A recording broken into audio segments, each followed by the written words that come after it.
Estamos de volta no Momento para o Contrato. Eu sou José Roberto de Abreu e vou trazer para vocês desta vez um tema muito importante, armamento pesado. Vamos trazer aí uma solução para os contratos que os senhores e as senhoras irão fazer. Vamos trazer para os senhores a questão aí da cláusula penal e das arras. É realmente um tema muitíssimo interessante, muito importante e que compõe aí a maioria dos contratos é composto de cláusulas penais, tá certo? Arras é menos comum, mas também é muito utilizado e muito importante a sua compreensão.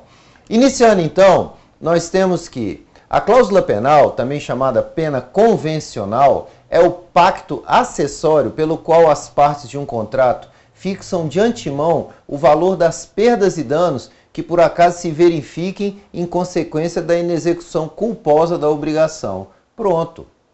Então, o que nós temos aqui nessa definição?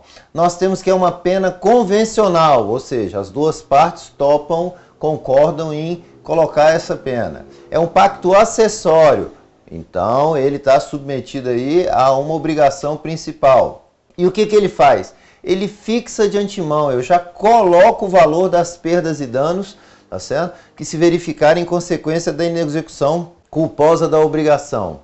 Excepcional.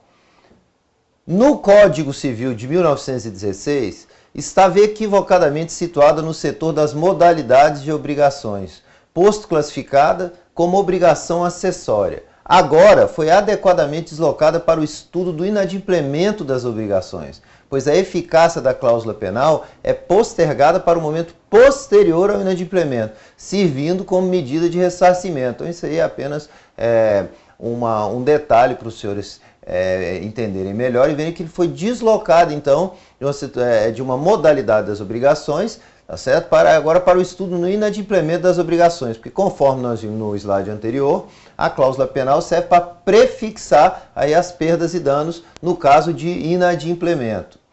Dentre as garantias contra o inadimplemento, insere-se a cláusula penal como um pacto acessório de prefixação de perdas e danos para o caso de descumprimento culposo, parcial ou integral da obrigação principal, está lá no artigo 409 do nosso Código Civil.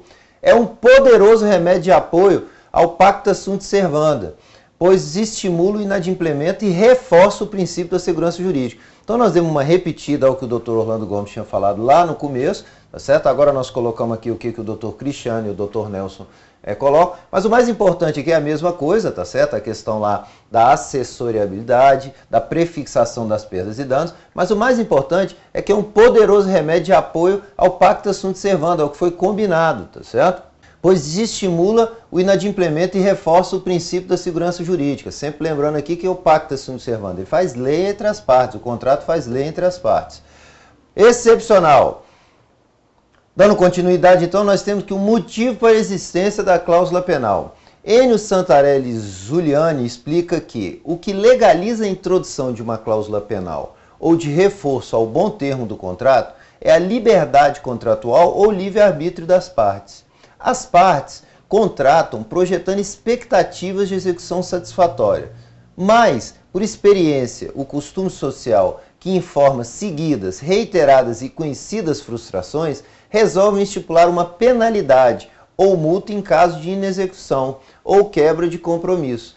Então, o que acontece? A cláusula penal ela é colocada porque as pessoas têm liberdade de contratar. E aí todo mundo já sabendo que, infelizmente, a gente faz contrato para cumprir. Mas, infelizmente, as coisas não acontecem dessa forma sempre. E então, você já coloca esse remédio, que é a cláusula penal, para já prever o caso aí das perdas e danos, você já apressa as perdas e danos e coloca a cláusula penal, os dois concordam e a coisa então fica já combinada. Muito bem.